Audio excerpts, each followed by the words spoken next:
And good evening. Adjust my hair again. There we are. Always like to start out that way.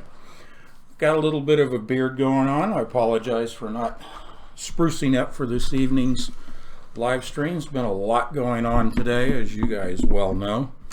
Let me know in the chat room you can see me and hear me okay. Give me the thumbs up. And we will proceed on. We have a lot to cover as always. So give me a thumbs up in the chat room. Loud and clear, Deborah says. Excellent. Thank you very much. I apologize for being a little bit grubby tonight, but just kind of been a whirlwind day today. You have seen all of the articles, I'm sure, that I sent to you earlier today, and we will touch upon a few of those. I'm just going to dive right into Scripture just to start off on the right foot this evening, and then we will get right into this. Get my screen to shift. Revelation 17 is what we will review a little bit tonight, not in its entirety, but again, very familiar scripture that we always apply, and we bring new meaning to it with the events of today. We're going to talk a little bit about FEMA. We're going to talk, yes, a little bit about derivatives and the pandemic bond, if we will, but really I'm not going to get too deep into the financial in terms of derivatives. We introduced that in the last live stream on Sunday, and I think that actually was probably enough. You guys get the point. I mean, just judging by the emails that are just swarming in, you guys are well up to speed on the economics, so I don't have to go into the technical tonight. But let's go to Revelation 17. And I'm not going to try and interpret this. This gets to be, into the bowl judgments and the seals and, the images of the first beast. And there's lots of interpretations. That's not my point in presenting these scriptures. It's just our touch point. It's our leaping off point for putting some context to what we see happening during these days. So let's just start off with the woman of the beast, Revelation 17:1. Then one of the seven angels with the seven bowls came and told me, "Come, I will show you the punishment of the great prostitute who sits on many waters. The kings of the earth were sexually immoral with her, and those who dwell on the earth were intoxicated with the wine of her immorality. And the angel carried me away in the spirit into a wilderness, where I saw a woman sitting on a scarlet beast that was covered with blasphemous names and had 7 heads and 10 horns. And the woman was dressed in purple and scarlet and adorned with gold and precious stones and pearls. She held in her hand a golden cup full of abominations and impurities of her sexual immorality. And on her forehead a mysterious name was written, Babylon the Great, the mother of prostitutes and the abominations of the earth. Many have called the United States the Babylon the Great. Even some today are saying that about Israel. Again, I'm not going to try to interpret, I'm just presenting.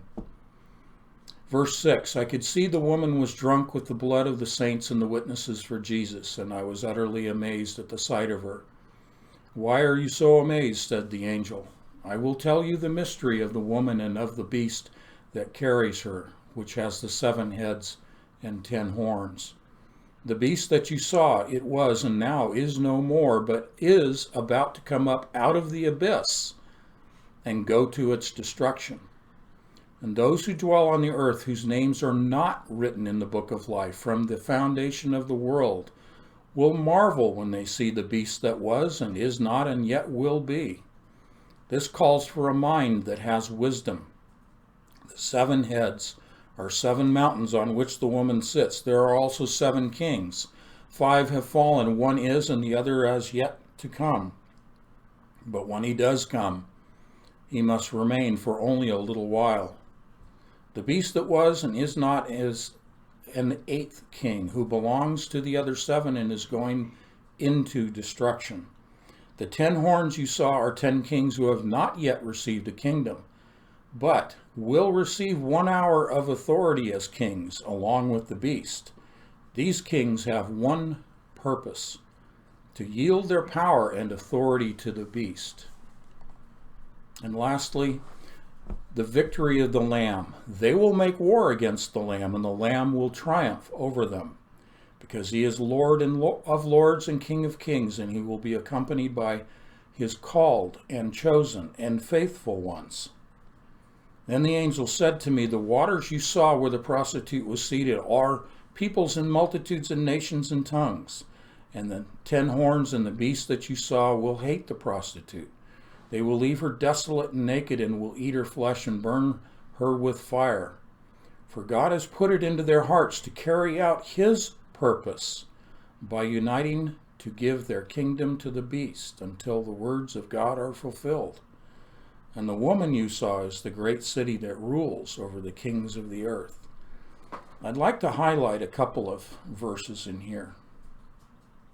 Verse 14, then will make war. They will make war against the Lamb, and the Lamb will triumph over them, because he is Lord of lords and King of kings, and he will be accompanied by his called and chosen and faithful ones. Folks, that's you and I. We will be accompanying the Lamb. We are called by him. We are chosen by him. We are the faithful ones. Okay? For God has put into their hearts.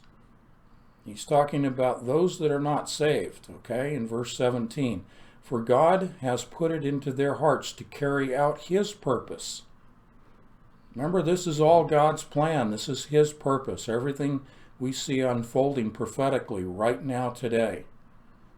For God has put it into their hearts to carry out his purpose by uniting to give their kingdom to the beast. You see, all those that are not found in the book of life, that are not his, are being given over to their desires. Okay? He's allowing them for a short period of time to worship their beast. But then he comes and triumphs over them. Okay? So my takeaway today is something. I had a conversation with my in-laws. I'll get back on camera. And I'm just going to share a couple of notes, because it really speaks to what I wanted to present tonight, and that is, as we observe this radical change in our lifestyle right now with this quarantine, this shelter in place, our lifestyles are being obviously radically changed.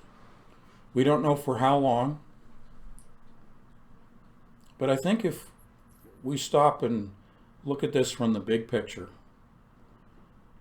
our airline hasn't been shut down, Patch Air. We're still able to cruise at 40,000 feet and see the big picture of what's going on. What we are seeing today is prophecy unfolding. We are seeing the proof of the prophetic word. There's no denying that. And the conversation kind of went like this, and that is, those that are saved understand what's going on. And because we have our faith, because we have the written word, because we have the Holy Spirit and we have the power of prayer, certainly, number one, we're not fearful. But number two is that we have that understanding. Call it wisdom, if you will. But we have that understanding as to why all of these events are happening. We don't have to know the source of COVID-19. We don't need to know why it was released or not released, purposefully or accidentally. We just know that it falls under God's plan. And because of that, it is conceivable that this is the strong delusion. We see that there is much more being made of this virus than the typical seasonal flus that we see that kill between 30 and 60,000 people annually in the United States alone. So why the hype? Why the fear? Why are they presenting this in such a grand scale, on a global scale? But as we ask those questions, we understand that we don't operate in a spirit of fear, and yet the rest of the world does. And again, this is prophetic. If we read on through Revelation, we understand that John, on the island of Patmos, laid it all out for us. The bowls, the seals. We know all of this has to unfold. What is remarkable is that we are witnesses to that. We are the generation.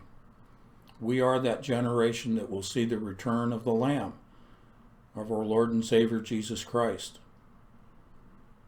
And speaking for myself, I feel honored to be a witness to that. And I think many of you share that feeling as well. It certainly humbles us.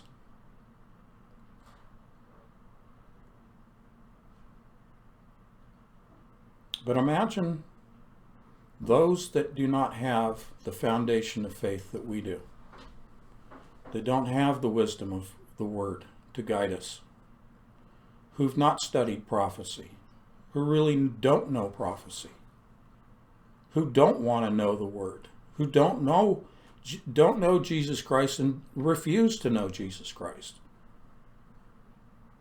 And those that worship Lucifer know Jesus Christ, but they choose to disavow him as the Son of God. And even if they do acknowledge him, they turn away from him, and they scoff and they mock him to their peril, to the peril of their soul. We understand that because it's foretold that the scoffers and the mockers will be the majority of the world. And we're seeing that happen right now. I will do my best to gather information as your researcher and report it to you, not in a spirit of fear, but just to be informed, to know the tempo of how things are unfolding. But please, remember that you are found in the book of life. And we will be alongside the Lamb to finally do away with the Antichrist and to do away with evil. But I do think that COVID-19 qualifies as the strong delusion, that God allows a strong delusion to overtake them, to allow them to have their desires, to have every imagination of evil that they desire. God gives them over to that. And as I understand it, the purpose is so that evil has its day, but for a short period. But that doesn't mean that evil has to touch you and I. Certainly we are sheltering in place. We're being touched. Certainly there are those of us that are ill and suffering from COVID-19. But even if we die from this virus, it doesn't touch our soul. And there's where our strength comes from. That's where our faith lies, that it won't touch our soul. It does not touch our salvation. That takes all the wind out of the sails, as I like to say about an enemy. You take the wind out of their sails preemptively. And we're doing that through our faith. The power of fear, we take the wind out of the sails of fear through our faith. And that way, it does not really affect us. It doesn't cause us to stop thinking independently and thinking critically and thinking rationally and acting prudently. So from that leaping off point of acting prudently, we sort of examine some of these articles and information sources that I have sent to you earlier today. And I hope you've had a chance to at least skim through them and look at the excerpts that I included, because we're going to review some of those this evening.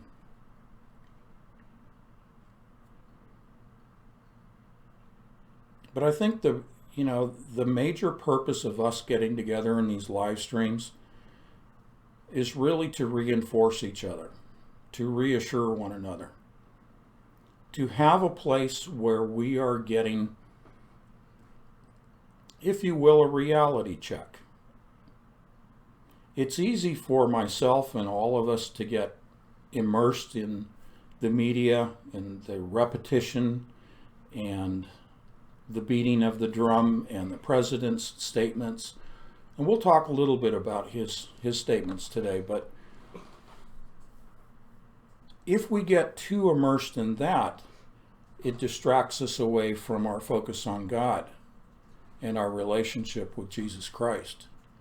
It takes away from that. What I personally describe in my relationship with Jesus is that it's a walking conversation, and if too much of the media and too much of my computer time gets into my conscious thinking, and it starts to diminish my ability to hear the still small voice, to hear that conversation,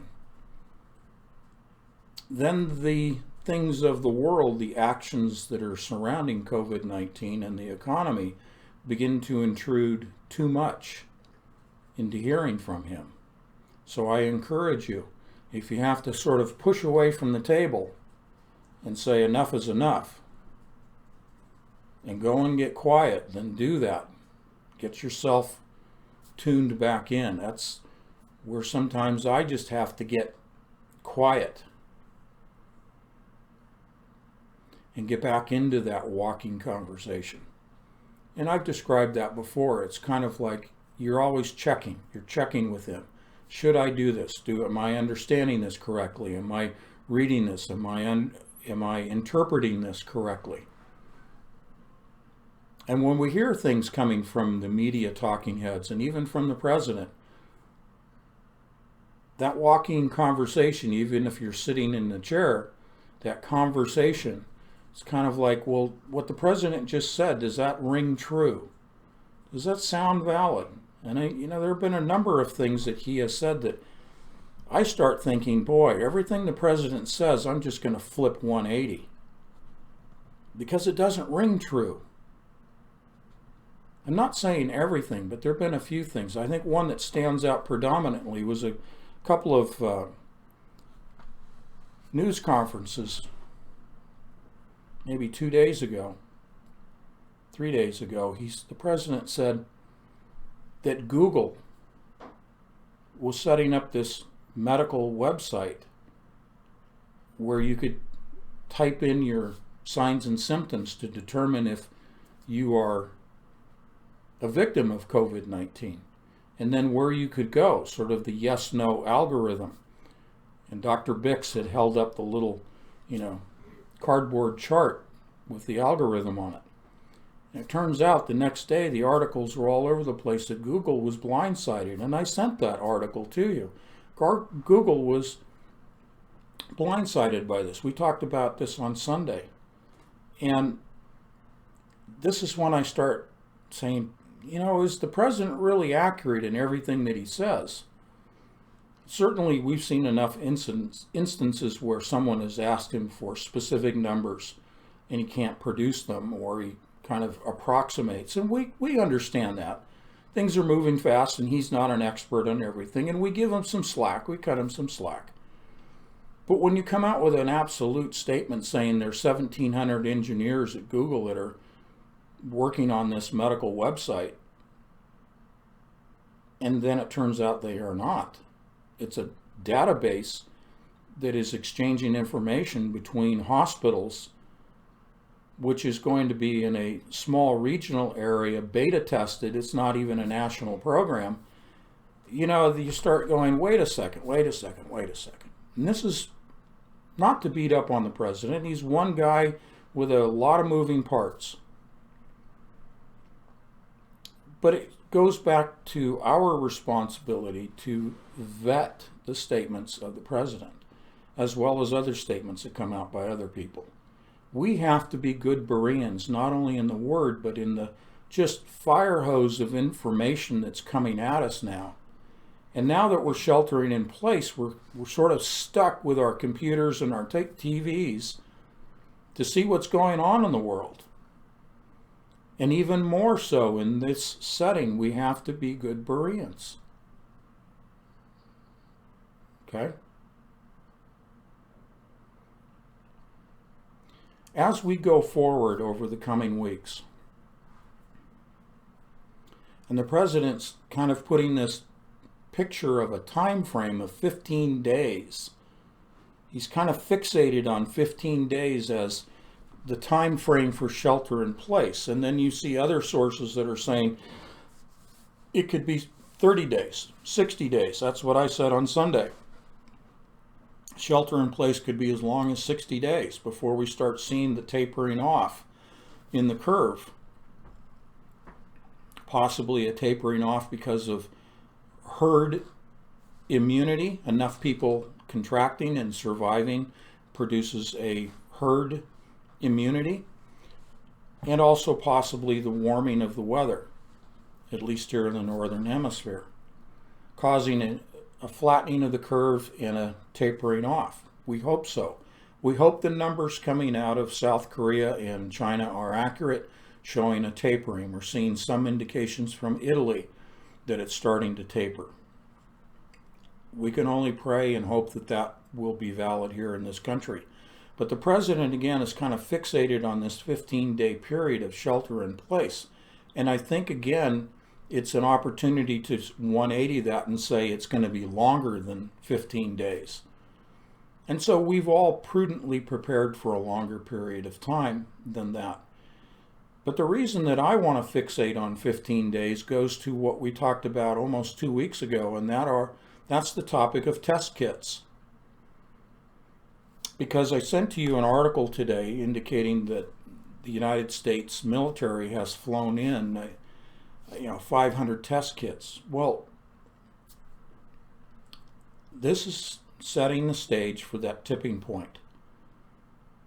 You've heard Dr. Bix in the press conferences, even today, late today, saying that as the numbers start to come in from the testing, she even warned, as I did 2 weeks ago, that people may misinterpret those numbers because they will spike, as she said,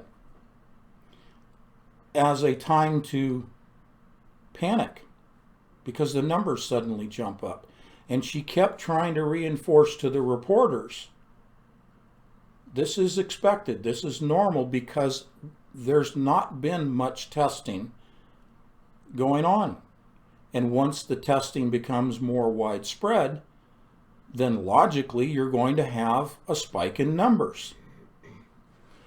The danger here that I want to point out to you, and it's quite obvious to you, you guys are sharp, but what I think Dr. Bix didn't have the opportunity in the fast-moving press conference was the opportunity to be very deliberate and clarify to those watching that press conference what I'm going to clarify here.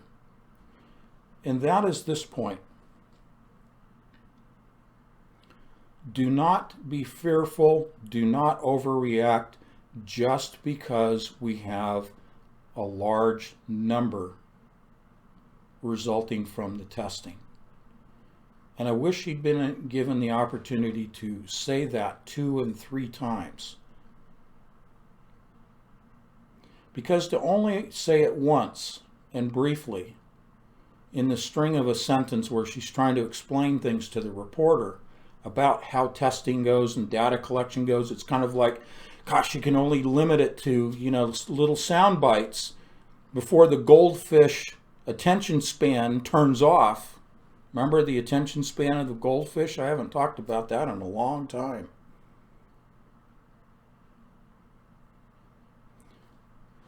What needs to be reinforced and repeated, and I think that you can carry forward to your friends and families, is to expect the numbers to spike, but don't be afraid of that. It's normal because the testing is starting. But in our 46th percentile, remember here in the Boston area, the radio station that ran a public poll a couple of weeks ago, and they were asking people about the coronavirus. They were calling it the coronavirus, and 46% of the people polled pinned the cause of the coronavirus on the drinking of Corona beer. mean, it just boggles the mind. But those 46 percentiles, those are the ones that I'm kind of using like we've used Joe Bag of Donuts as our example of the average person. And again, we're not being judgmental, we're not trying to be disparaging. We're talking about the limited amount of information and the reaction due to a limited amount of information and understanding by a large spectrum of people out there, that when they hear these numbers coming out of testing, they are going to panic. We are forewarned because we're having this conversation now, and I've been talking about the testing numbers for over 2 weeks now. Sunday I said economically the next shoe to drop are derivatives. The next shoe that's going to drop with COVID are the testing numbers. Now that everybody's in their homes and has very limited mobility, they're a captive audience. What a great time to scare the pants off people. It's like being in a movie theater and you paid your price of admission knowing full well this is a horror movie or a science fiction movie or a mixture of both. And you know going in the theater you're going to get scared. But you go in willingly because you want that kind of entertainment. Well, we didn't pay the price of admission, so to speak, to come into this situation as a society to be scared. But we're in the theater now, and it's playing out in front of us. But we can choose how to react, how to respond to what we see and hear coming off the screen in this theater. There are those in the theater that are going to cry fire. They're going to scream fire in a crowded theater. You know what I would do if I were to walk into a movie theater? And this is almost subconscious for me. I always look for the exits. They're clearly illuminated. It's easy to see, you know where they are. You can sit in the middle seats of the theater, as I often do, but you know where the exits are. If I were sitting in the dead center of a crowded movie theater and somebody screamed fire, I wouldn't move. You know where the bigger danger is, and you know where I'm going with this. The bigger danger is getting trampled to death and piling up at the doors. Let the crowd go and do what they're going to do, the herd mentality, and sit in your seat. Let them run, because you know where they're going? They're going away from you. You are now in the safest place in that theater, sitting dead center in that seat. Yes, there could be a fire there, but you know what? Fires don't move that fast. You'll still have time to escape. So let the crowd do what the crowd's going to do in society. Stay in your homes. Protect your loved ones and your property. Don't go out. And I have personally experienced riots. Remember the Rodney King riots? Well, I was in Northern California, in Oakland, as a paramedic when that hit in Oakland. The sympathetic riots, they were being called. The California Highway Patrol and the Oakland Police Department, they sealed off all of the freeway on-ramps and off-ramps surrounding Oakland. Okay? And the police department pretty much just let the people do what they were going to do. What I'm offering to you is in crowd psychology, on a city scale or on a national scale or even a worldwide scale. Human behavior is this. The herd mentality will panic. They will stampede. But there is a fatigue factor, both psychologically and physically. There is a fatigue factor. The panic peaks and then abruptly drops off. Okay? What you're waiting for is the drop off. If you need to move to another location, if you need to take some sort of actions, that's when you take those actions. You expect the panic and you expect the peak, you let them play out, and then you go on about your business afterwards. And for the most part, you won't even be noticed by the herd. That's my personal experience in numerous riots that I've experienced on a smaller scale in Oakland. Okay? And it's true to form. You catch yourself, and you've heard me many years ago talk about this, you find yourself out in the city streets, say in a demonstration prior to this whole COVID-19. And there's a crowd of people that were pushing against the police line. And then the police break out the CS gas, the tear gas, the pepper spray, and the water cannons. And the crowd turns away from the police line and they start running. Well, if you're at the back, they're now running towards you. Where do you go? You go 90 degrees. Step into a doorway, step into an alleyway, step in through an open door, 90 degrees to the path that is running right towards you, and you'll be just fine.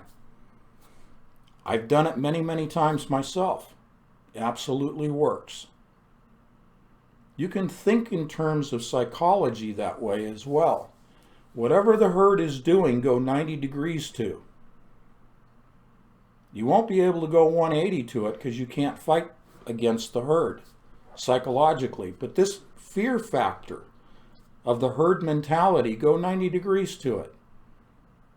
Think independently. Think critically. Think for yourself and your loved ones.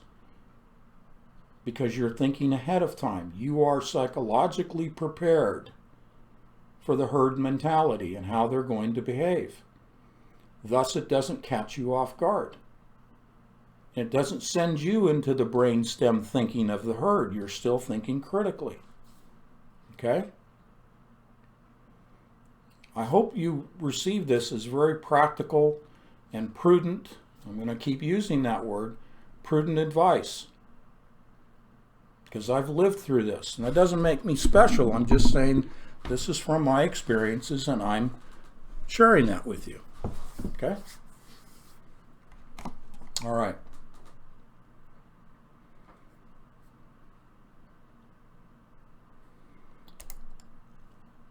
There's a tweet that I received about an hour ago that I take as fear-mongering.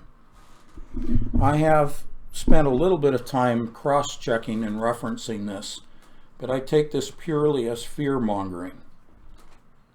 Now, I'm not beating up on the person that sent it to me, because she sends me a lot of great information. And I'm not going to cite the source that sent this to our fellow patron. But I'm going to read this tweet.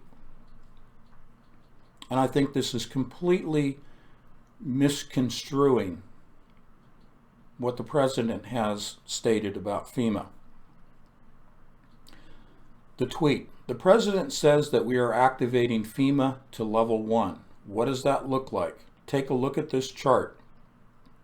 Well, level 1 in this chart, activation level 1, the conditions. Due to its severity, size, location, actual or potential impact on public health, welfare, and infrastructure, the incident requires an extreme amount of direct federal assistance to response and recovery efforts, for which the capabilities to support it do not exist at any level of government. And then it says staffing guidelines, full staffing, all emergency support functions, and interagency liaisons. Now, you well can appreciate that this is really for a local incident, like a hurricane, a tornado, okay? Something that exceeds the local capabilities of cities, counties, and multiple states. That's when FEMA steps in, level 1. Okay?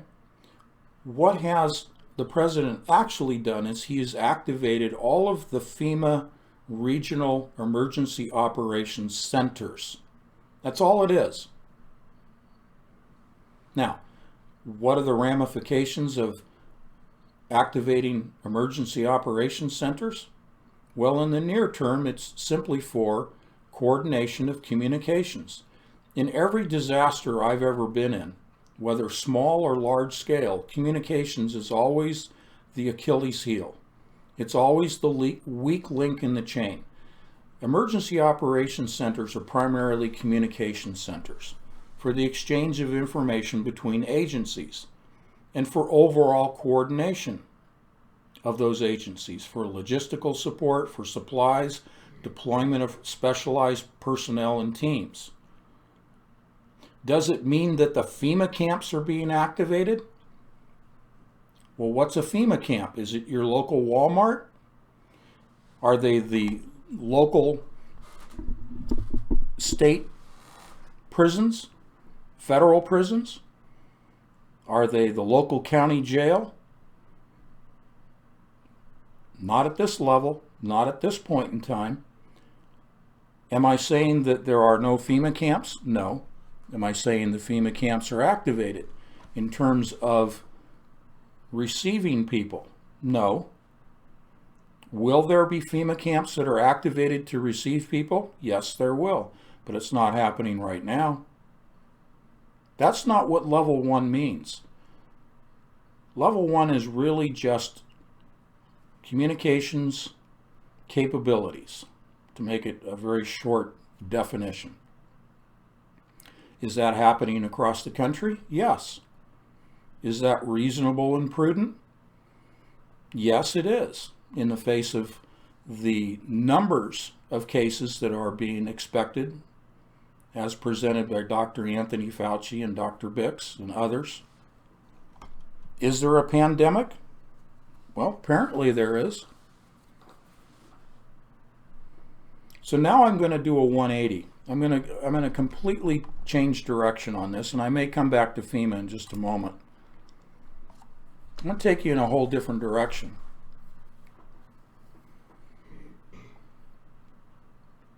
I think you and I share a common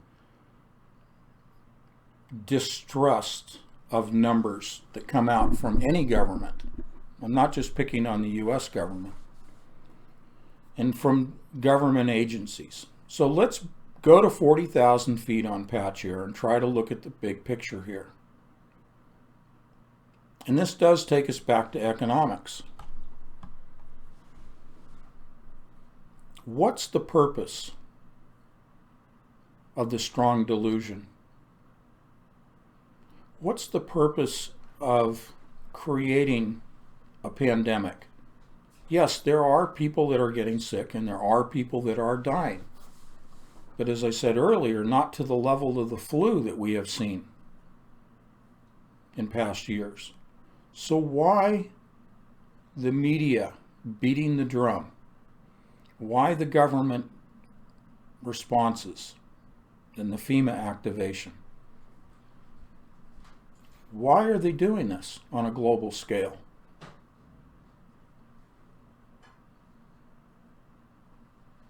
Well, the end point is I always like to give you, and I should have done this at the beginning of tonight, the punchline is the Antichrist. This all has to be done to usher in the Antichrist. And again, as Revelation 17 points out, it's all part of God's plan. This has to happen. Now, there are those that want to run around and say, well, this is God's judgment. I don't know the mind of God. I don't know if it's judgment or not. Okay? There are rabbis running around saying now that this is going to usher in the Mashiach, the redemption of mankind. That's Kabbalist. That's Kabbalism, the redemption. That's their tikkun, as they call it. They're saying and applauding COVID-19 as a virus that needs to wipe out most of humanity in order to bring in their Messiah. Well, their Messiah is the Antichrist, the Kabbalists.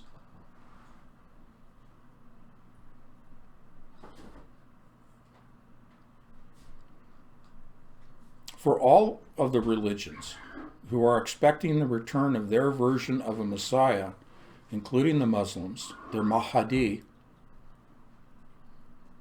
they view this prophetically as we view it prophetically.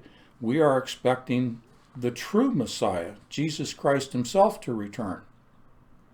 Does that mean that we want to see millions die, as some of these other religious leaders are applauding, expecting, wanting the death of millions? No, we don't want that as Christians. But is this a form of judgment by God himself? I don't presume to know the mind of God. I only know that everything happens according to his plan, and that's all I can do with it.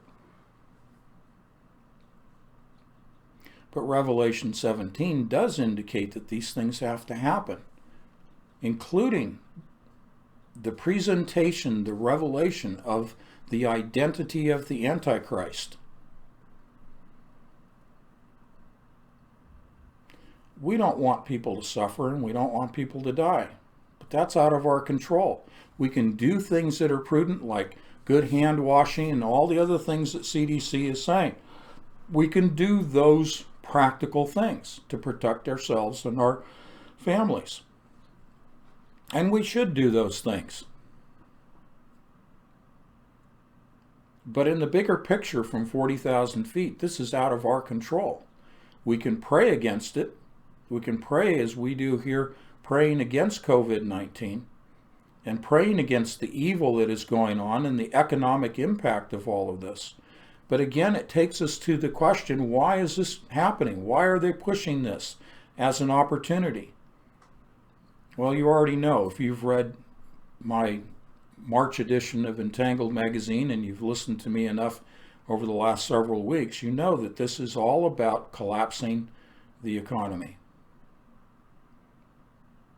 And you look at literally the billions of dollars that the president keeps coming out with, another stipend, if you will, into the billions of dollars that he's assigning to this, and billions over here and billions over here. And now he's talking about sending every American, every individual, not just households, but every individual American. And he was specific in saying citizen.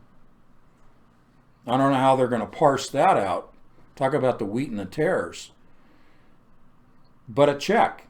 You know, some number has been floating around of $1,000 in April and another $1,000 in May, 1st of May. But he said he wants to go big. He acknowledged there are those that are advising him to go big. Well, when you look at all of these numbers, billions and billions, that's all debt being heaped onto the existing pile of debt in this country and with other countries.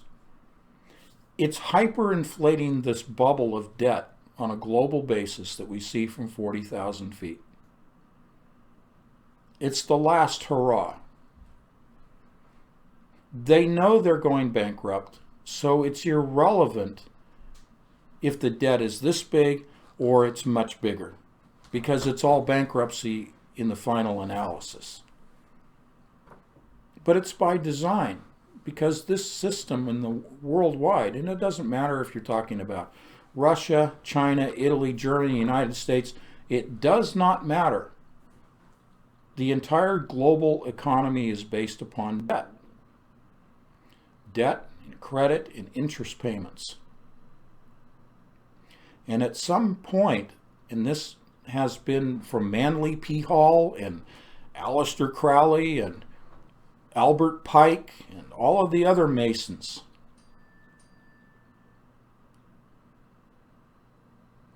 Okay, cite the names again. Aleister Crowley, Manly P. Hall, Albert Pike. all the way up through to today, the plan has always been to collapse the economy of the world. So there has been this ever-increasing inflating of the debt bubble. Why has it been set up as a debt-based system? Well, in the early stages of that, leading up to the present time, it was for the enslavement. We have taxation, we have interest payments. Those are the links in the chain that enslave us into this system. But the end game of the debt system has always been, you hear about New World Order, you hear about order out of chaos. These things speak to a global governance, and we as Christians understand the title of global governance means the Antichrist. A one world economy, we understand that as the mark of the beast system. Okay? And a singular global currency underpinning that global economy. A single economy, not multiple countries and varying economies within countries and regions. No, a singular global entity as an economy with no national sovereignties, no individual cultures, no individual religions, because the next component, as you well know, is a one world religion. So the purpose of building in the debt is to build up the generations of slaves that enrich the few, but eventually leads to a complete collapse, leading to a complete fiefdom. Call the Antichrist a dictator if you want.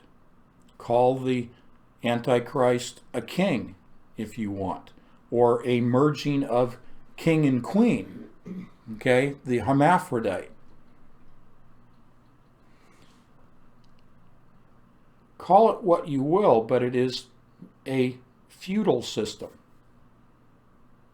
We've talked about, fascist and fiat money and dictatorship and socialism and communism and one world government. Well, it all boils down to the age-old, even from the time of the pharaohs, into a feudal system in which you have the serf class, the slaves, doing the tilling in the fields, producing the foods for the king and queen sitting in their castle, and paying taxes on top of their enslavement. That's the system of the Antichrist. That's the system that results from the collapse of the economy, a one world economy, a one world currency, and a one world global government in a feudal system. And that is the picture of what the Manly P. Halls and the Aleister Crowleys and Albert Pike and all the others that have followed along with them have been building toward a feudal system. Well, the good news is, we see in Revelation 17, the Lamb's going to do away with all of that. It will exist, but for a very short period of time.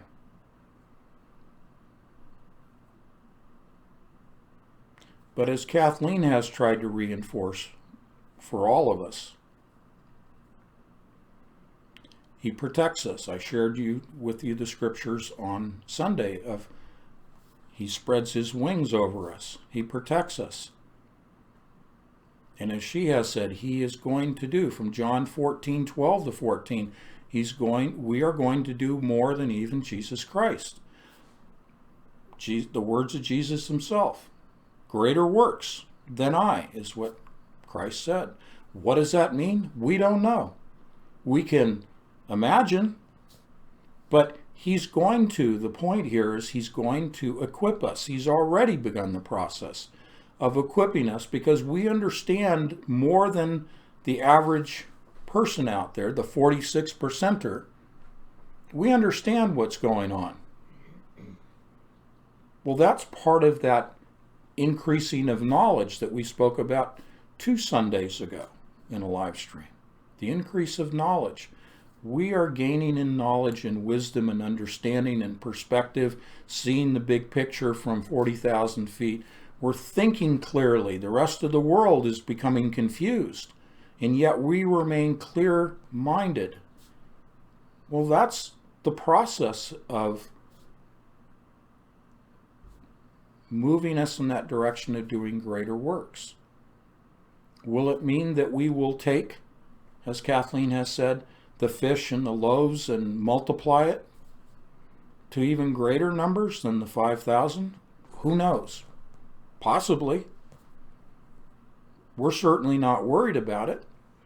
But if we're called upon and then equipped in a given moment, in a given circumstance, you and I'm not talking about just Kathleen and myself, but you and I, if we're called upon as his children, he will equip us in that moment for what he's called us to do. That's what we can lean on. That's what we can look forward to. It may manifest as something that is small and barely even noticed by others, but miraculously, nonetheless, you may be feeding someone. You may be healing someone. You may be saving a life. So be open to that in your walking conversation with him. Open yourself up. Be willing to be transformed and to do greater things. Be willing to do that, because that's what he's looking for. He's looking for those people, his children, that are open to being used by him, and especially in a crisis situation. You know, they say that in a crisis, people look for a leader. They look for someone to just tell them what to do. Where do I go? What do I do? How can I help? You're willing to help? Well, here, I'll give you something to do, says the leader. And you run off and you do what you've been given to do, and you do it because you want to help. Well, that's the kind of attitude I'm talking about. Okay?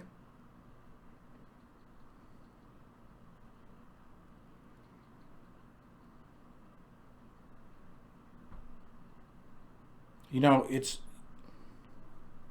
is really strange. Kathleen and I look out the windows from the home here, and the neighborhood's quiet. And there are a few people that are out walking around enjoying the nice sunshine of the day, but it's quiet, and you can tell it's different. You can tell the atmosphere, the environment is really different. It is a new way of life. And it's purposeful, not just God's plan, but it's purposeful by the powers that be. And it can leave you with a sense of, as I described it in conversation today, you know, we have sort of this paradigm of planning for tomorrow and next week and next month and so forth. We all have plans and dreams and desires and things we'd like to do and things we'd like to accomplish for ourselves and others. And yet, abruptly, we're forced into our homes. Suddenly, the paradigm has changed. And now thoughts of, let's do this, let's go here, let's go there. Let's start this. Let's build this. Let's put into play these plans moving in this direction. All of that has suddenly come to a grinding halt.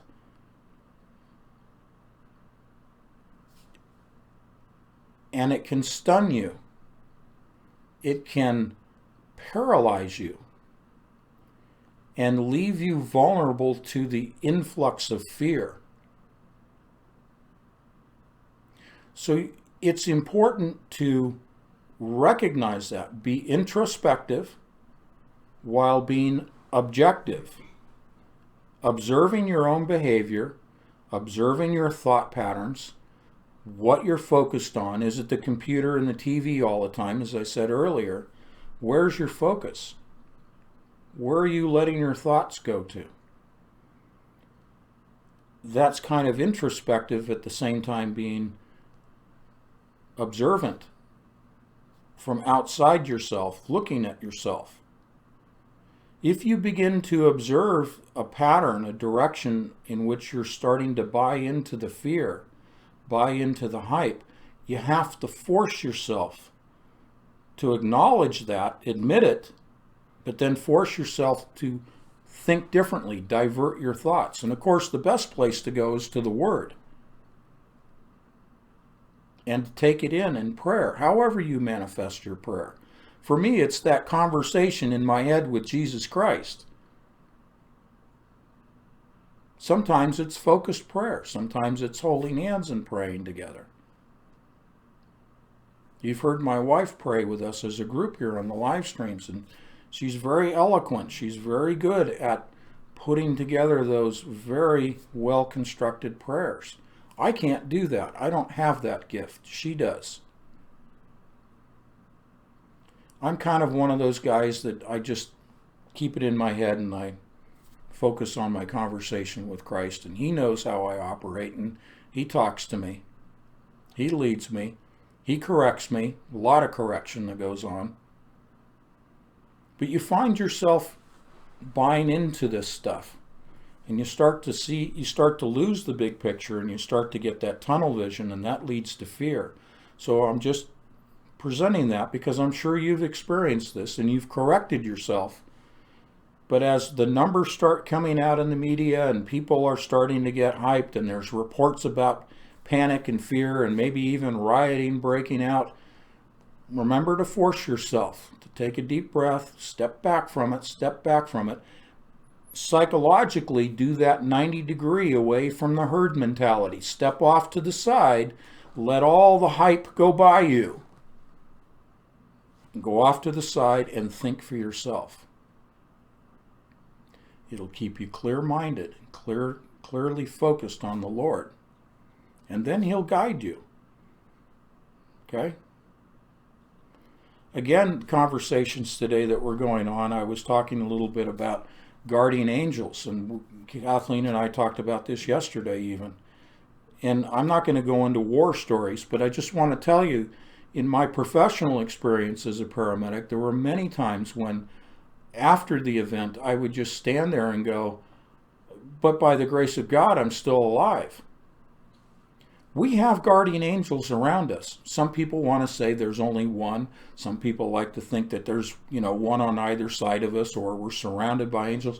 It's irrelevant. Angels were created to serve mankind.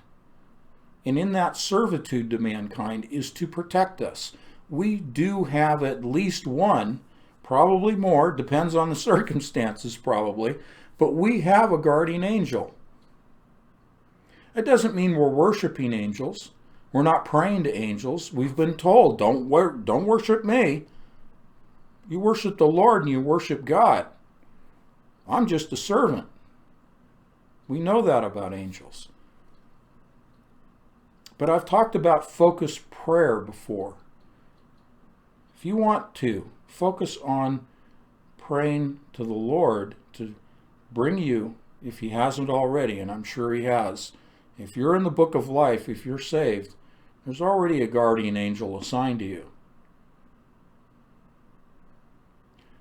But pray in that sense of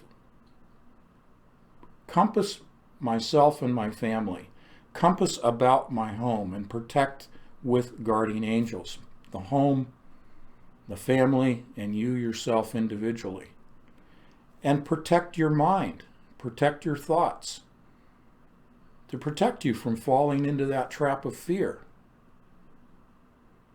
A guardian angel isn't there just to stop a bullet, which has been my experience. Okay? It's to protect your thoughts, too.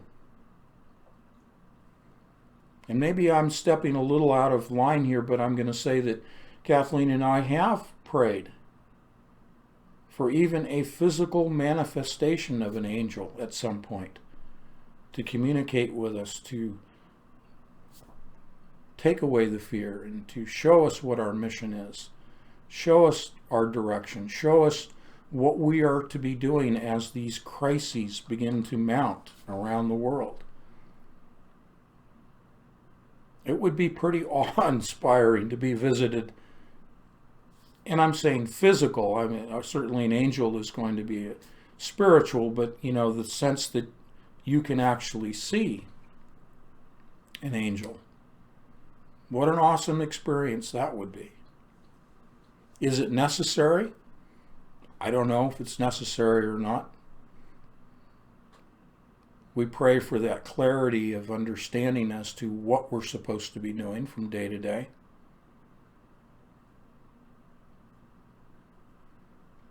But remember that there's an unseen world of God's army already around us. We send them fleeing.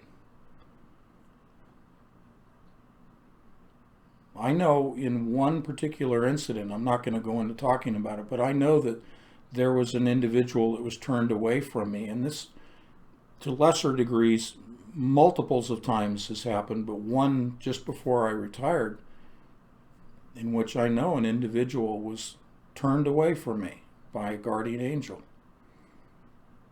I'm just thankful. That's very humbling. And I know that many of you have had your own experiences of literally having your lives saved. We can count on that.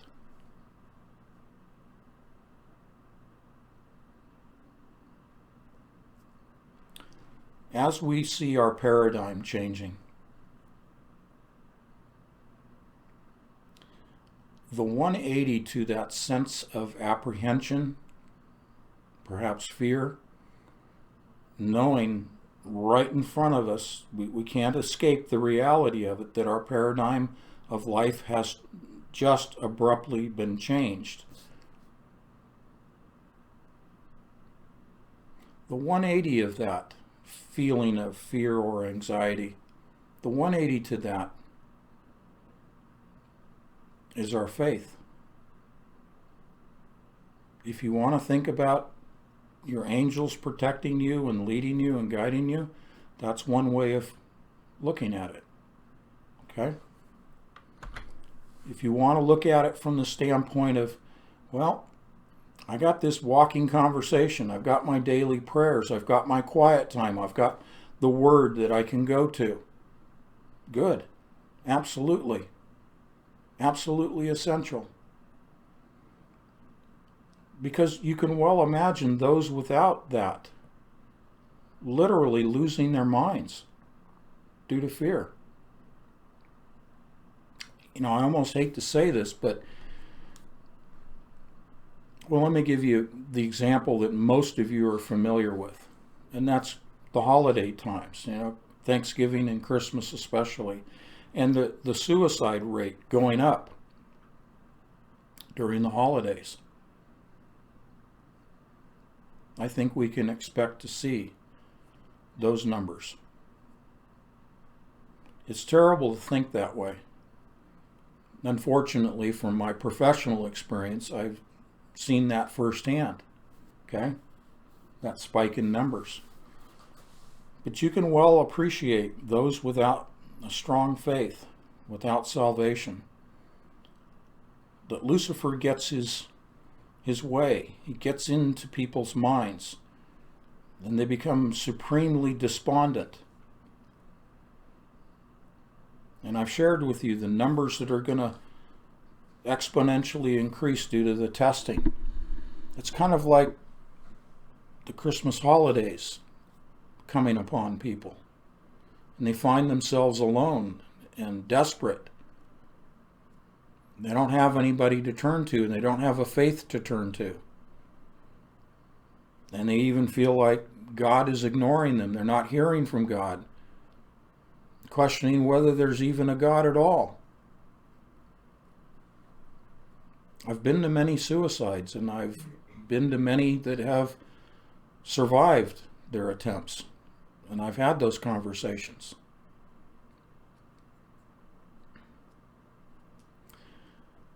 People are going to be desperate. They're going to succumb to their despair. If you know people that are in those situations already, if you know people that are in economic distress, if you know of people that are isolated, living alone, people that don't have a circle of support,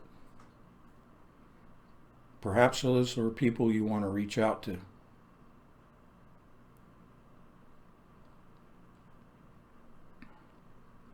I made the comment to Kathleen today, and I said, right now it's quiet.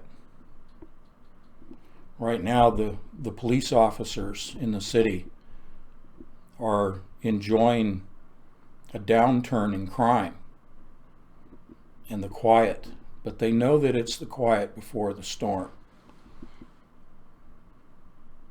They know what's coming.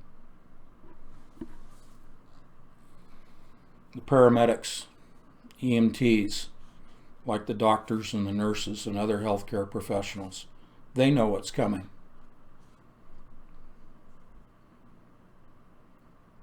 They've all worked the holidays. Well, this is going to be the holidays full time for the rest of the world. Not for you and I. Not for you and I. But we have to expect this of society. We can blame the government, we can blame the elite, we can blame the one percenters, we can blame the bankers, we can blame the Rothschilds. The president blamed China in his press release this evening. He even was being very flippant and he said, China, in response to a reporter's question about whether this was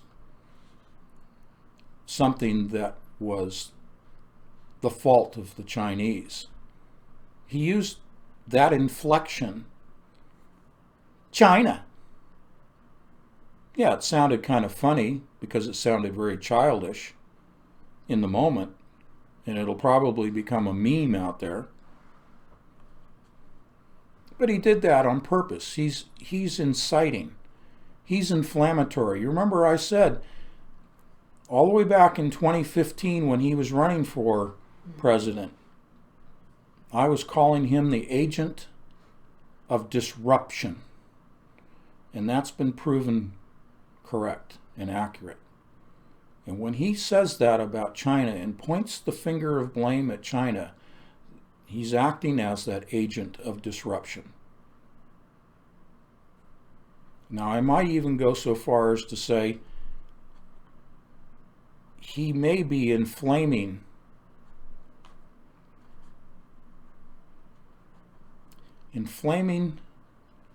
the psychological response of war. I don't know that he is acting on behalf of those that want a nuclear exchange between the US and China and probably Russia. I don't know if it's going to come to that. I don't know if he has been giving his marching orders to incite the Chinese into a military conflict. I don't know. But that was my first thought when he said, China, in such a childish and derogatory way. Yeah, we've talked about this possibly came out of the BSL-4 lab at Wuhan, China, in the Wuhan city, and whether that was something that was done deliberately or not, and who the parties may or may not be, it's really irrelevant. But as a president, to be pointing the finger of accusation at the Chinese, while the Chinese in the last week have themselves been pointing the finger of blame at the United States, you can see the drumbeats of war getting louder and more vigorous. he was inciting. That was an act of provocation on the part of the president towards the Chinese. That was a very telling moment. In one word,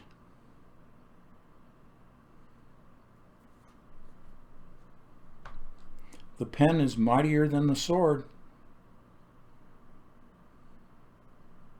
But don't let this bring you into a point of fear and despondency and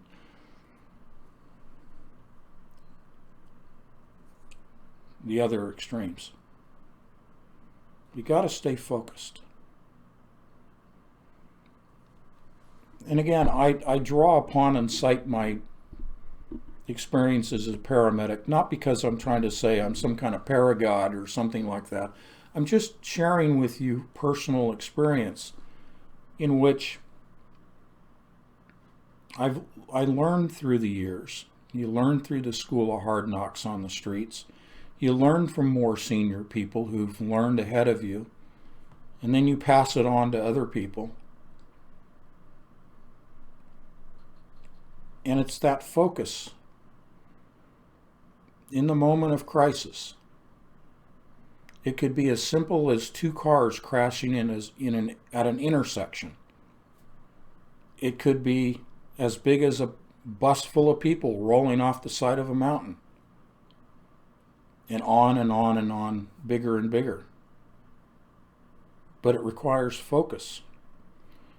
And yes, you hear things about, well, you fall back on your training, whether it's military or civilian, you fall back on your training and you kind of do things automatically. Yeah, that's absolutely valid. But you find yourself in those crisis situations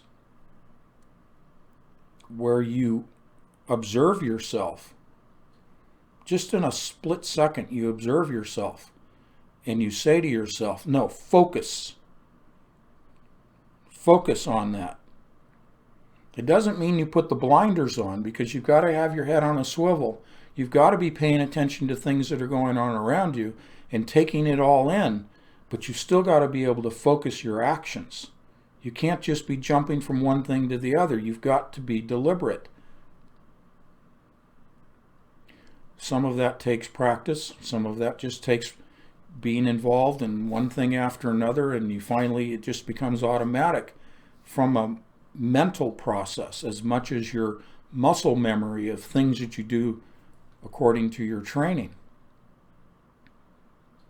But in this new paradigm that we find ourselves in, it requires that mental focus on the things that are important, that you can control, that you can direct.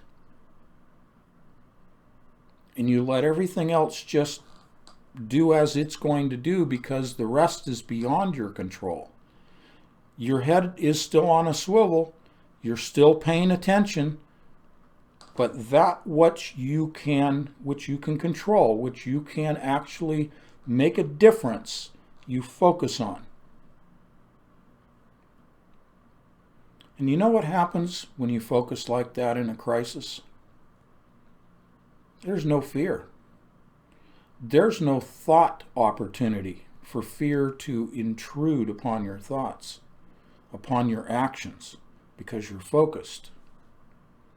If we laser focus on our relationship with Jesus Christ, everything else will just be taken care of. I mean it. It's that connection. You have got to reinforce that connection. Because what feeds back to you through the Holy Spirit is direction,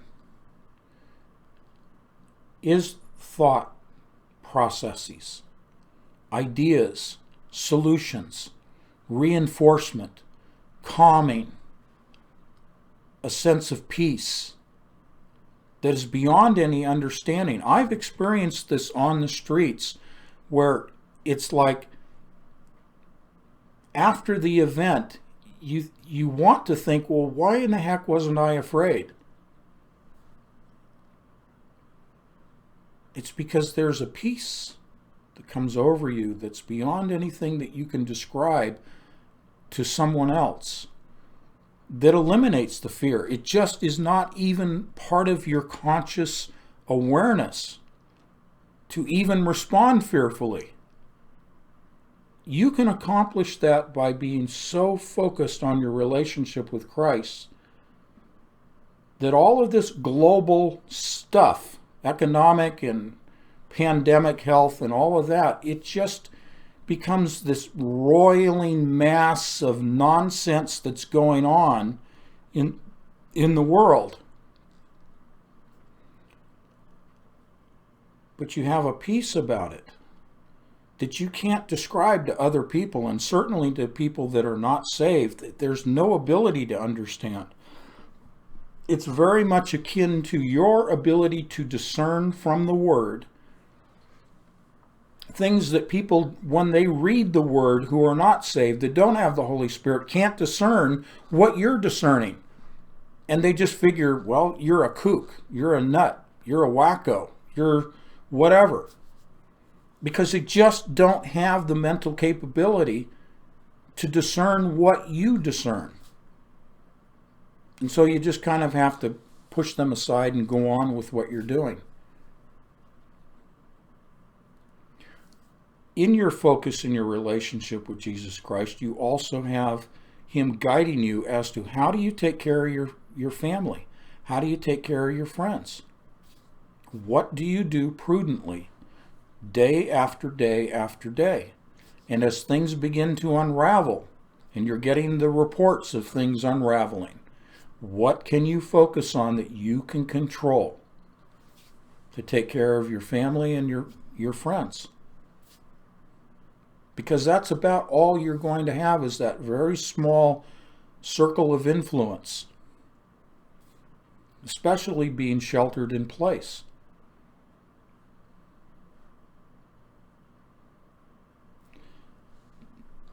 Now, the next thing I want to say to you, again, is not to scare you, but to make you think about, what do I do if this happens? Right now, we have the luxury of the internet and television and radio while we're sheltered in place. And you know where I'm going with this. If our ability to communicate is cut off, if we no longer have any incoming and outgoing information, and we're cut off, and we don't know what's going on in the next block in our neighborhood, much less in the rest of the world, think about how you're going to respond to that. Be prudently, psychologically prepared for that. Because the 46%ers are going to go absolutely nuts if that happens. Now, don't misquote me and say that I'm saying that the internet and television radio is going to be cut off. I'm not saying that it will.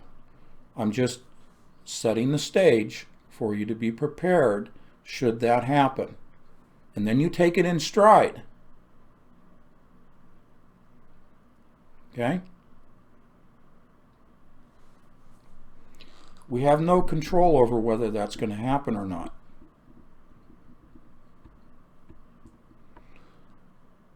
I do fully expect them to collapse the economy because the end point is the Antichrist. Order out of chaos. The global reset already, just in the last couple of days, we're seeing the word reset and the two words global reset. I'm seeing in more and more economic articles that are coming out. Okay? We've been talking about this for a long time. Those dominoes. So be prudently, psychologically prepared. Don't let it throw you off. It has to happen. We are covered by His wings. We are protected. Does that mean we're always going to have our cupboards full? I don't know. Does it mean we're going to be multiplying from fishes and loaves? I don't know. But I'm not worried about it.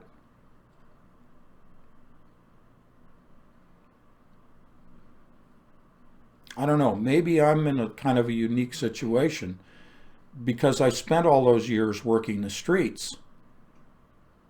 I kind of take things like this in stride. But I think my responsibility is to try to share with you my lessons learned. Not to pontificate. I'm simply just sharing information, just passing it on. Because I had to learn too.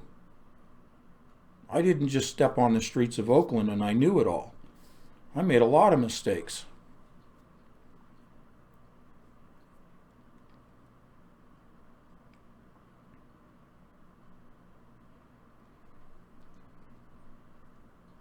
I don't know.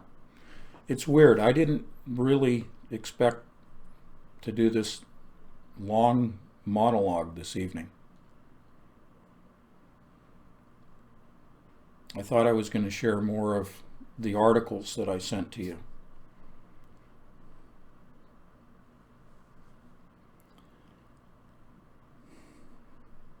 I started off by sharing that FEMA Twitter post that was sent out. I sent to you just before I think just after I sent the link for this evening's live stream, I sent to you a FEMA website that I would like you to look at. It indicates nothing. Of course, it was from 8:30 this morning, but indicated nothing in terms of the regional FEMA emergency operations centers being activated. And that's okay. It'll be updated. Probably see it tomorrow morning. But just because they're activating is not a point of fear. It's a point of, well, I'll pay attention to that. It doesn't mean that all the Walmarts suddenly are going to be ringed in concertina, barbed wire and chain link fencing and guard towers erected and guys with guns running around. Will it come to that? We have to see how people respond. But it's not happening today. Now let me just parenthetically share something, an observation. Kathleen and I were out and about. I think this was, about 4 days ago. Traveling the opposite direction on the interstate from us was one lone military, camouflage painted in green, Humvee, active duty. Don't know if it was Army or National Guard. It was on the other side of the freeway, and I was driving. And she said, "Did you see what I saw?" I said, "Yep." One lone Humvee, no big deal, was headed north up the eastern seaboard, heading towards New Hampshire, upper New Hampshire. But mounted on the top was a very large, round radar dish. And you guys already know what I'm talking about. Looks like a radar dish.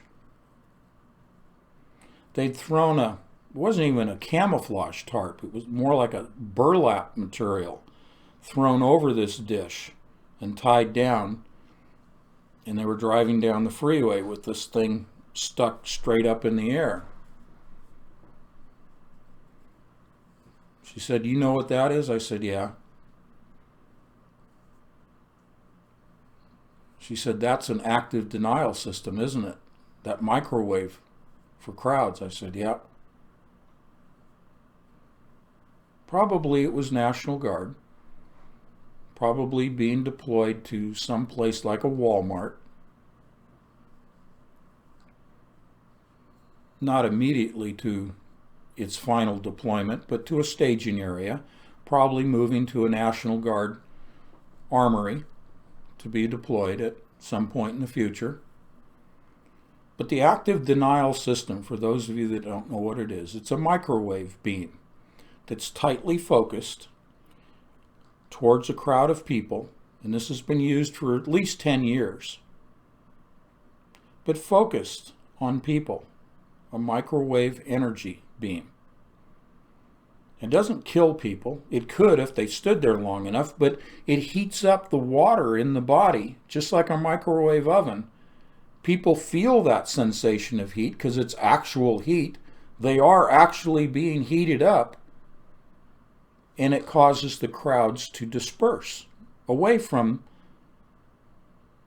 the heat source. Active denial crowd dispersal system.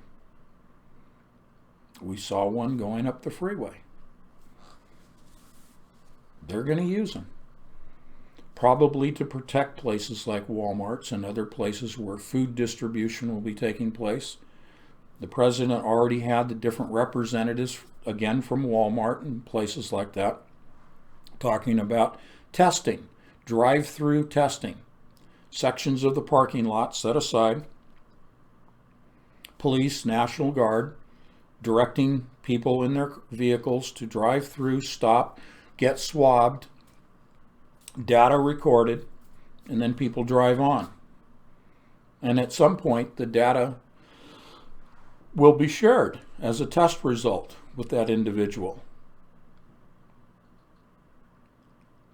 If people are calm and patient and obedient, they won't need to use that active denial system on them.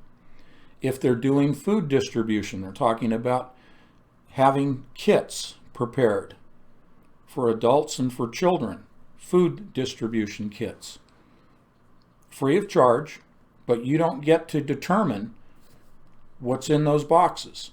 They just are going to give you the necessities of life. Well, how long are the crowds going to be obedient? Active denial system. Vaccines. Active denial system. This is all going to be crowd control. So I'm not sitting here just talking about what if scenarios as if I just make these up or I'm trying to cause fear. The authorities are expecting people not to be obedient. That's normal. We're expecting the 46%ers, as I'm calling them, to be fearful. Problem, reaction, solution is the modus operandi that are of the New World Order that are pushing order out of chaos. So whether it's testing, food distribution, a vaccine that is promoted, people are going to riot because they're going to demand the solution, whatever that solution happens to be that particular day. So yes, there will be crowd control systems, fencing, armed troops and police officers. There will be crowd control. Does that mean that they're going to be taking people and dragging them off to FEMA camps and decapitating them in guillotines? I don't know. Certainly all these stories have been floating around for 15 to 20 years. I don't know. The reason I keep repeating that is I'm just one guy. I'm observing as you are. I don't have any special sources. I don't have guys in the Pentagon. I don't have guys in the military, in the CIA. I don't have all these other guys that are running around saying, well, I have these deep sources and I'm getting this information. And maybe they do, maybe they don't. I don't know. I don't. I just have the Lord. Okay?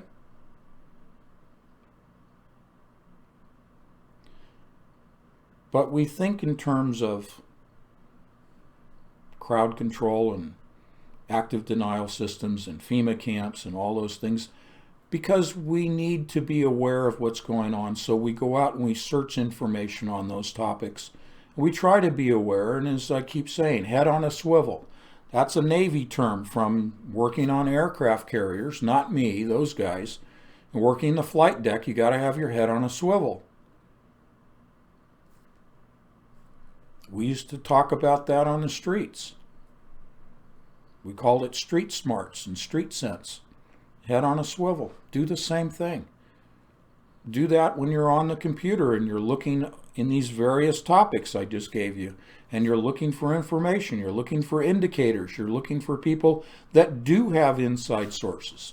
But vet it, cross-reference it, check with other people, email it to me. I'll do the best I can to research it and then report it on it. I don't just take the first thing and say, well, okay, that's it. Nope. You got to go deeper. And there are many people who send things to me on a regular basis that are fantastic researchers.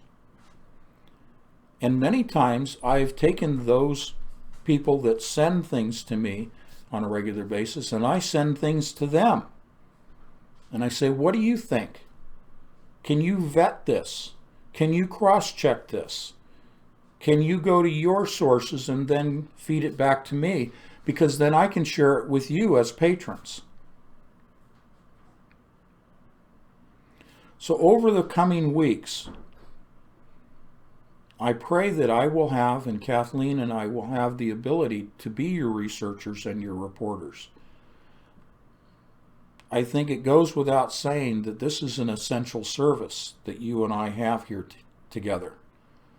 We need to keep this essential service open as long as we possibly can. There is that possibility that they will shut down my channel. And as I said, the possibility they'll just shut down the internet altogether. So as long as we can, we need to keep this essential service of cross-communication, of sharing with one another through emails and then these live streams. We have got to, because we are now sheltered in place, and we don't know for how long. But in order to be prudent and take the proper focused actions, we need information. So please, let's keep this essential service going. Okay? All right. I want to look at the chat room and see if you guys have any specific questions or things you want me to address this evening.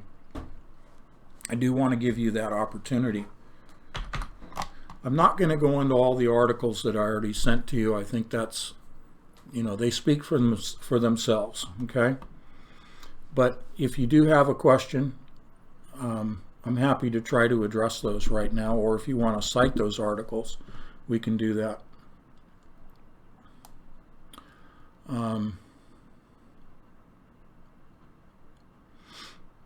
Just kind of backing up through the chat room a little bit, see what you guys have been talking about.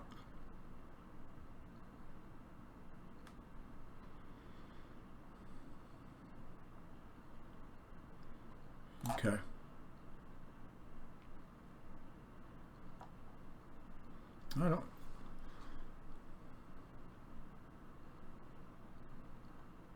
Don't see any questions right here that I can see, but go ahead and post them if you have them.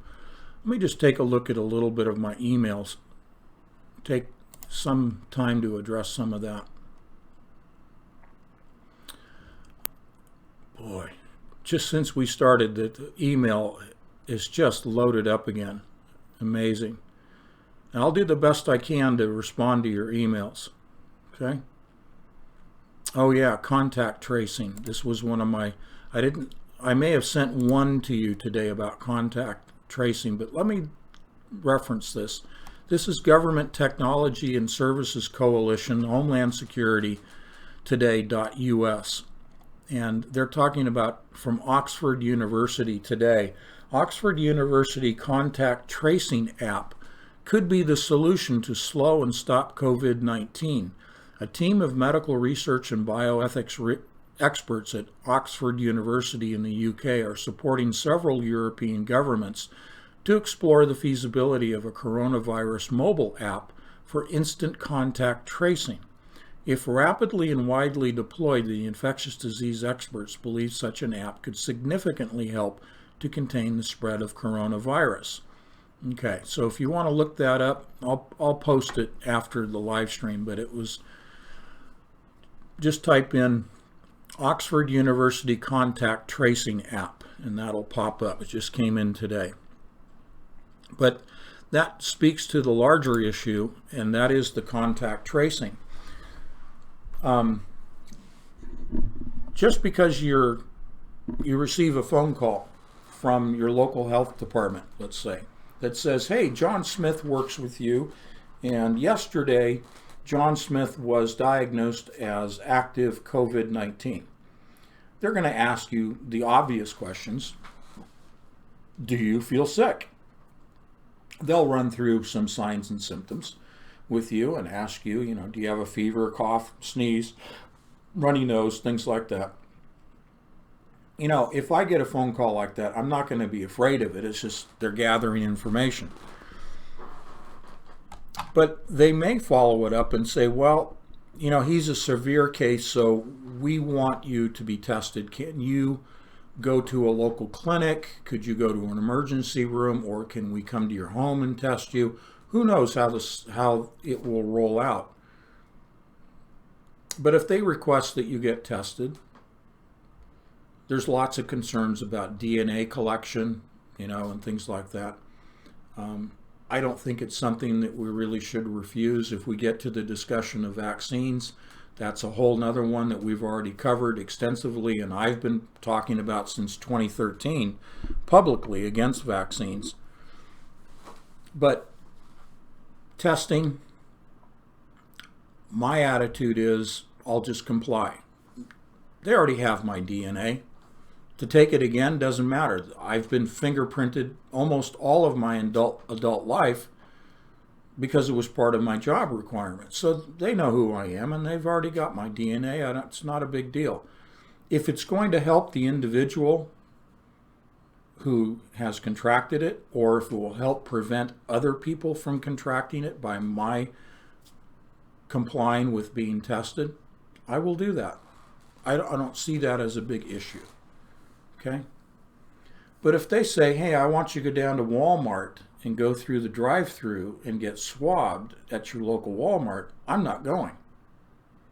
Because I will disappear. It's plain and simple. I know that sounds conspiratorial, and it sounds, like an exaggeration and sensationalism and all that. Be it a Walmart or a Home Depot or some, stadium or, a collection point, not going anywhere near them. If they want to come to my house, they want me to step out on my front porch and they can do a swab, great. If they want me to go down the street to a local urgent care that's been designated or a pharmacy, sure, that's reasonable, not a problem. Of course, they could swat me anytime. I'm not trying to make myself something special here. I'm just saying, if they wanted me, they'd come and get me in the dead of the night, kick the door in at gunpoint, drag me out, and I'm gone. Oh well. I have just one life to give for the Lord. I know where I'm going. Okay? But I'm also not going to be so stupid as to say, well, sure, I'll go down to the local Walmart and drive in there. I'm just making it easy on them. I kind of don't want to make it easy on them. But I also don't want to be stupid and say, well, you come to my door, there's going to be a fight. No, that's stupid. That's not prudent. If all they want is a saliva test, great. If they want a little blood, great. Go ahead, dudes. Have at it. They're just doing their job. They're ordered. Your National Guard, your local police, if they start enlisting the fire department, they're EMTs and paramedics, which there is a difference. EMTs and paramedics to come around and administer COVID-19 tests, going door to door They're just following orders. And you know how they get them to comply? They threaten their families. Same thing you see in the movies. They threaten their families. They threaten them with being locked up. You take orders. So I have nothing against those guys that are following orders. But I'm also not so naive and so stupid that I'm going to cruise down to the local Walmart and disappear. I'm not going to make it that easy on them. Okay? But it's coming. The world has changed. It's not just the United States that's experiencing this paradigm shift. They've robbed our future. They've robbed us of our dreams and our plans. There is no American dream. There is no global dream. They've stolen it from all of us. But it's all part of God's plan. You see, they've been deluded into thinking that this is their plan. They're suffering the grand delusion that this is all their plan working out just the way they want it. That we can create this smokescreen of COVID-19 and blame the collapse of the global economy on that and not on the bankers and the politicians. It's a smokescreen. It's a grand delusion. Well, over and above that, overarching that they've put out there, that they think is their delusion, their deception, is their own deception, thinking that this is working out according to their plan. They've been deluded. God's given them over to a strong delusion. They actually believe they're going to be successful.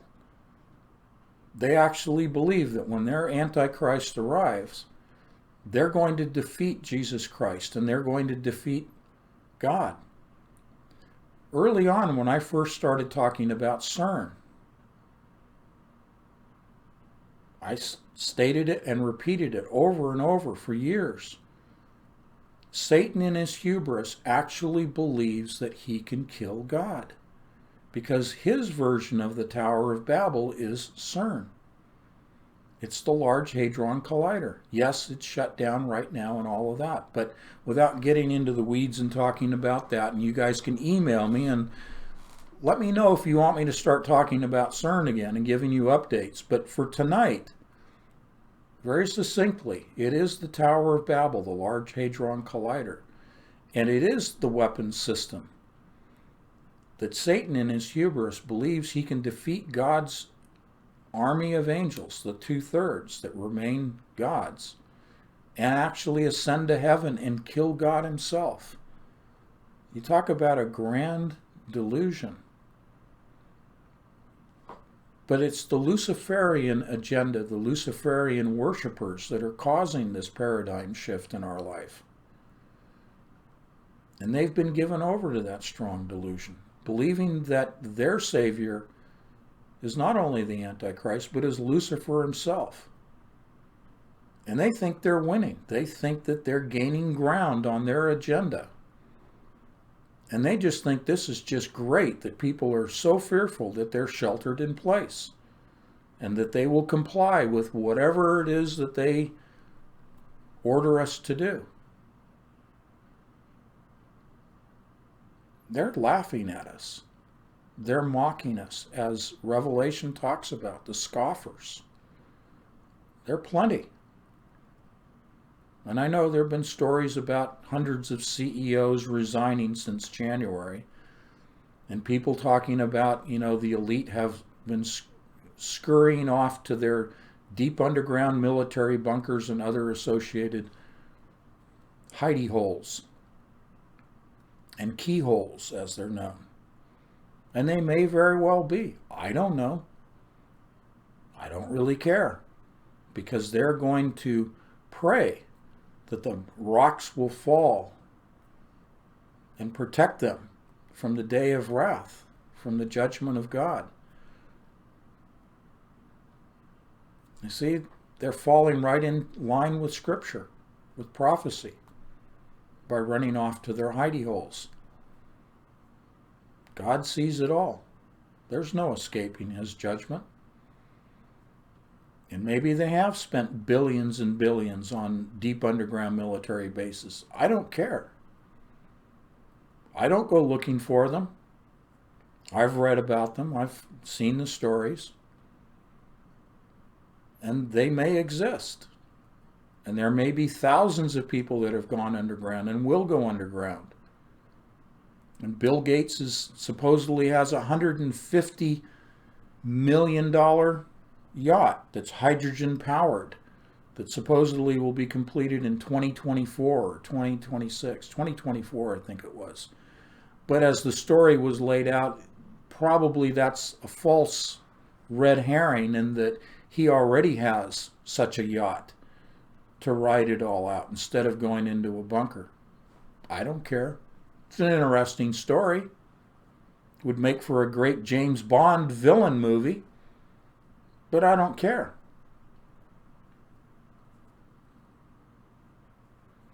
It's too easy to get all distracted by all of these nefarious stories that run around.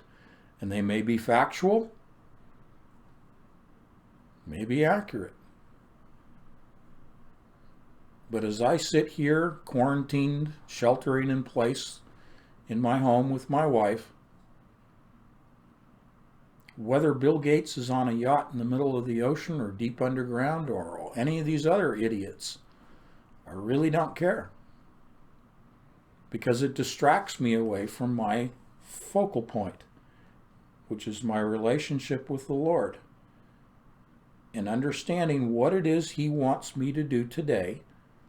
And if He has me rise from my bed tomorrow morning, what He wants me to do that day. That's all I can do. So don't be discouraged by being sheltered in place. Make the best of it. Apply the patch 180 to shelter in place. Maybe you're still working from home, have responsibilities in that regard. But if you're not, that's even more time that is freed up for you to get into the Word, to get into prayer, to build that relationship, to be focused in a crisis. Focused. Focus your mind. Focus your thoughts with Him. That's a great 180 of this situation, is to draw closer to the Lord.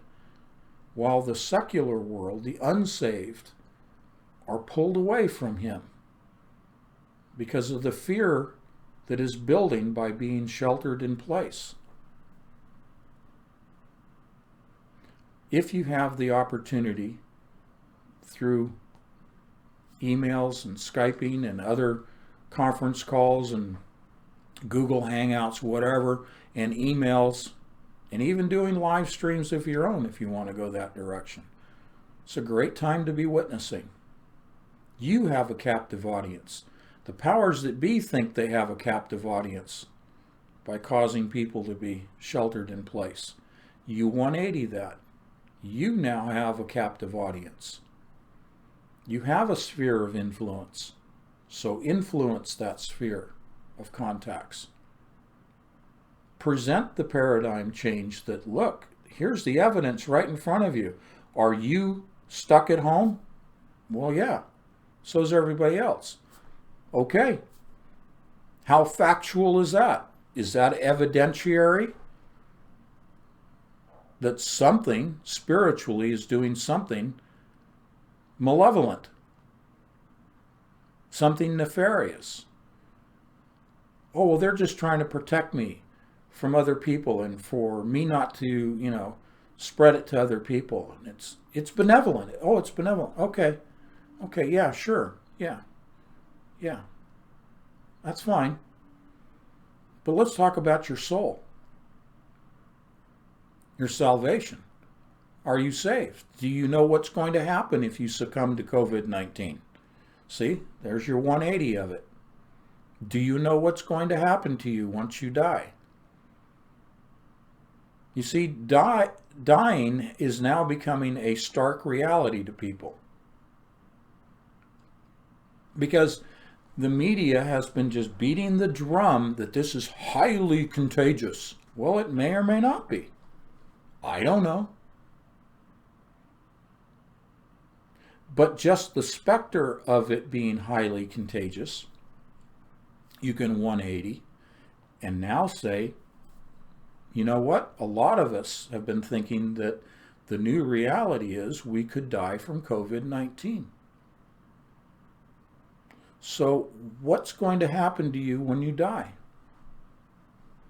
That's a pretty cold, in your face, slap you in the face question. And before COVID-19, most people would never even let you entertain that statement. But now they might. Because the world is having to say, wait a second, I could die from this. I'm not promoting the hype of the fear and that, this COVID thing has been completely blown out of proportion. As I said before, the flu has been worse than this. But that isn't the point.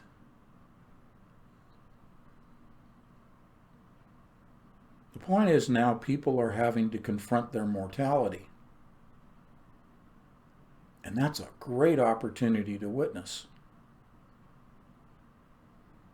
Because everything is being stripped away that typically would distract them. Here in New England, we don't have the New England Patriots playing. Tom Brady's going to Florida. Well, who cares? But you know what? A lot of those distractions that used to exist have been stripped away now. 180 that. Now's the opportunity to get in there and talk to people who already are thinking about their mortality. They can't help it.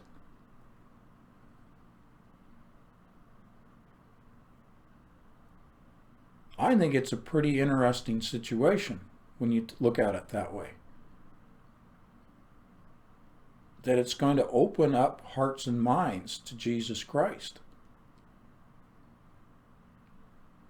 I think that's certainly part of his plan. I know that much about the mind of God to say that. That he wants people turning to his Son. Well, duh. It's the whole point of everything, isn't it? That's the true redemption. It's not the Kabbalist redemption. So laugh in the face of this stuff. Yeah, it's no fun getting cabin fever. Being sheltered in place. We would like to be on with our lives. But the way to laugh in the face, as I said, take the wind out of the sails of your enemy, to laugh in the face of your enemy, which, by the way, that's what Lucifer hates. When we laugh at him and scoff him and make fun of him and pray against him, oh, he hates that about us. But that gives us the opportunity to laugh about it. Because we know the end that is coming to Lucifer and his stupid Antichrist.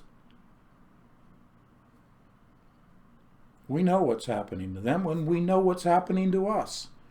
The mystery has been removed. It's been resolved. The mystery has been solved through the salvation of Jesus Christ. So laugh at this stuff. Laugh in the face of this nonsense. Yes, take your precautions, do the prudent things, absolutely. But overall, laugh at it.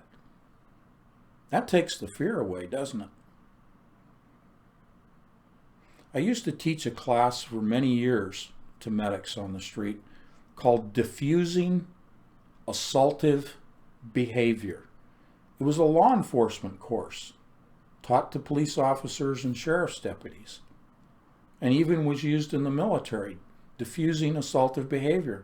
It's using the mouth, which you have to engage your brain first, using your mouth to diffuse a hostile situation rather than getting physical, rather than using your hands, using force, and the different escalating levels of the use of force all the way to lethal force. We can diffuse the fear by laughing in the face of Lucifer. And where does that power and strength comes? It comes from our relationship with Jesus Christ. It comes from our guardian angels. And many of you, as I've said, I've acknowledged, you've experienced those life and death situations where your angel intervened quite obviously and saved your life for God's purpose.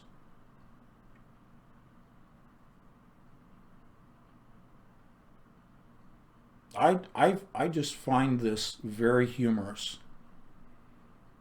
because it's playing out exactly as John from the Isle of Patmos said it would play out. It's like when I've said to you about reading their white papers, their peer-reviewed papers and journals, and I call it, to me it's like reading comic books. It's such drivel and nonsense and hyperbole and hubris on their part that I can't help but laugh as I read through these things and I read through the patents. It's much ado about nothing. It amounts to nothing. In the end, it all gets consumed by the fire of God himself. And he remakes the earth.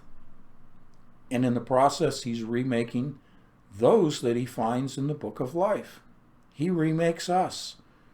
We will be those spiritual beings again that we once were.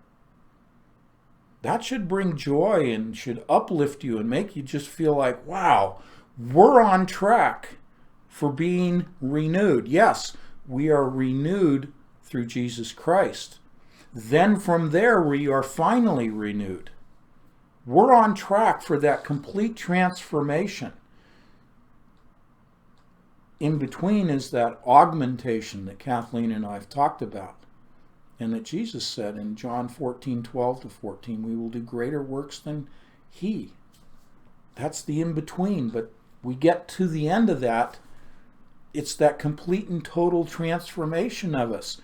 And the evidence that that is underway is this shelter-in-place nonsense. And the nonsense of COVID-19 and the economic collapse and the debt reset and all. It's just stupid games of mankind. Stupid. Why go through all of that? I would say to the powers that be. Why go through all of that? Why do you expend all that energy in that direction? When it all will amount to absolute zero. Okay? Looks like Donald Trump when he does that, right? It's the all-seeing eye thing, okay, the Masonic thing, whatever. It amounts to zero. That's the plan for God. He's going to do away with it all. They can have their new world order, and they can have their Libra cryptocurrency, and their dumbs, and their yachts, and their castles, and their fiefdoms, and fiefdoms, and everything else. Very, very short-lived. Very short-lived. And that's why we laugh about it. Because we know it's short-lived. It's meaningless. And it's purposeless.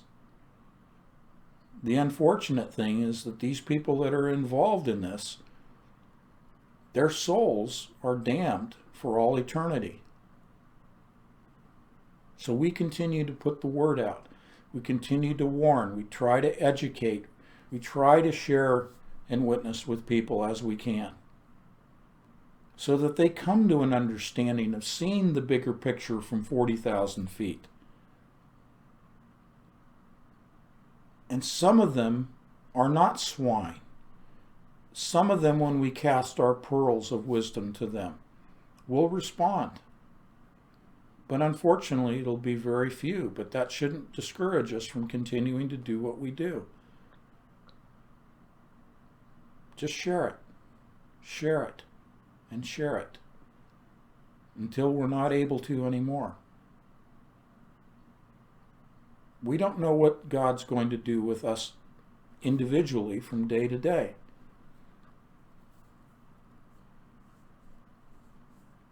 But once we are done on this planet, once we are done here on earth, whenever that happens, however that happens,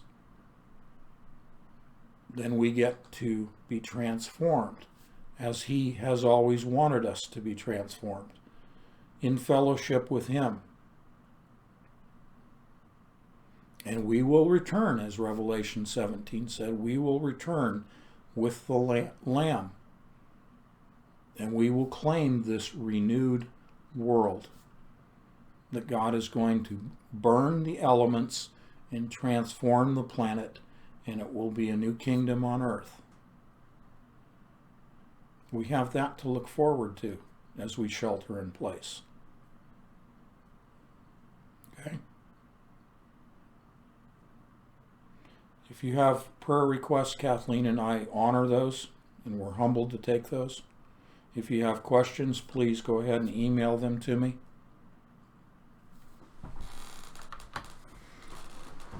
I appreciate your spending a couple of hours with me this evening.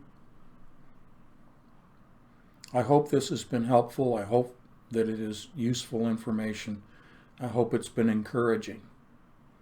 I do the best I can. I'm never have I ever set myself up to be a preacher, a pastor, a minister, or any of that.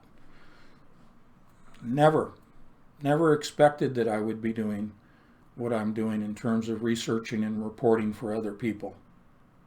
Just follow what the Lord directs me to do day to day. I just pray that it's beneficial. Okay? Lord willing, we'll get together tomorrow on Thursday at 7 p.m. Eastern Time. Maybe I'll take some of the articles that I didn't even address today, take those, and we'll kind of look at them tomorrow. Okay? And I appreciate what you folks are all paying attention to and sending to me. You're adding to my knowledge base that hopefully I can distill down and present to the audience. Okay? So don't hold back thinking that I'm too inundated. I'm a speed reader. I can digest quite a bit very quickly. Okay? If I miss, sending even just a thank you, please don't be offended. Okay? Sometimes it's just too much that's going on, but I will do my best to at least say thank you to you and present as much of it as I can to the audience. Okay? So thank you for this evening. God bless you all, and we'll get back together, Lord willing, tomorrow evening. Bye-bye.